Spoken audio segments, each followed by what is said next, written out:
Hello, today what we're going to be looking at is how to do the Orton Effect in Affinity Photo. Now you may be asking, what's the Orton Effect? The Orton Effect is a way of post-processing an image that gives it a more dreamlike quality. My favorite thing to use it on is things like God rays or early morning, right? Sunrise shots. Stuff that you want to have a more ethereal feel to it. Now if you overdo it, you will get a dreamlike consistency. But a lot of the times, a lot of images can be just kind of a little bit improved by just adding a little smidge of it. So let's head to the computer and go take a look at adding the Orton Effect. All right, so I've got an image here. This is actually one of my portfolio pieces, and we're going to add an Orton Effect to it.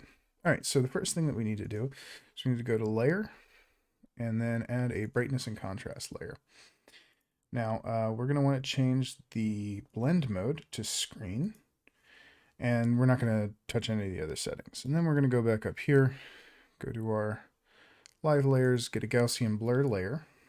Make sure to click the preserve alpha, otherwise you'll get weird artifacting around the edges of your image. We're going to want to change the blend mode to multiply. And then we're going to need to set a radius. Now, a really large radius is going to give you a really blurry effect. A really small radius is going to be a lot more subtle. For this image, I like around a 35. Okay. And as you can see, we've got a nice dreamlike texture right now. Okay. And then we're going to go to our brightness and contrast adjust and up the brightness a little bit. I like to bring down the contrast personally. I think it does give it that nice ethereal kind of feel to it. And obviously this is a very intense effect. So what we want to do is tone it down. So what we're going to do is we're going to highlight both of them, and then Control G is going to group them.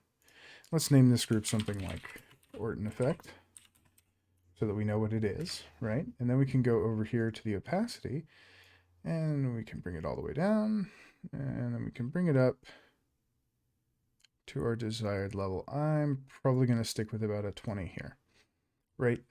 Because it's going to give us a nice subtle softening. It's going to make everything a little bit smoother, but it's not going to be super noticeable, right? So like if we turn it off and turn it back on, you can see that there's a slight brightening in certain areas. There's a smoothing out. What you don't want to do is overuse it, because then you lose all the detail in your photo. You can see that we have like really good detail down here in the leaves, and as soon as we give it a thick Orton effect, we just lose all that. So we're going to keep it down at about a 20. And there you have it. That's one way to do the Orton effect in Affinity Photo. There are definitely other ways to do it. It's just the way that I prefer to do it. It's a non-destructive way. And once we group them, we can also do things like drop in a masking layer so that we can mask away the parts that we don't want. All right, well, there you have it. That's how to do the Orton Effect in Affinity Photo. So it's not a very hard technique, and it's one of those things where you kind of want to overdo it and then pull it back, which is a nice feature of Affinity Photo, is that everything is non-destructive and allows you to do that. So if you like the video, go ahead and like it. If you aren't subscribed, it would benefit me if you would subscribe, please. Hit the bell so that you get notified when we have new videos. Comment below if you have a better way of doing the Orton effect, or you think this effect is similar but better for those situations.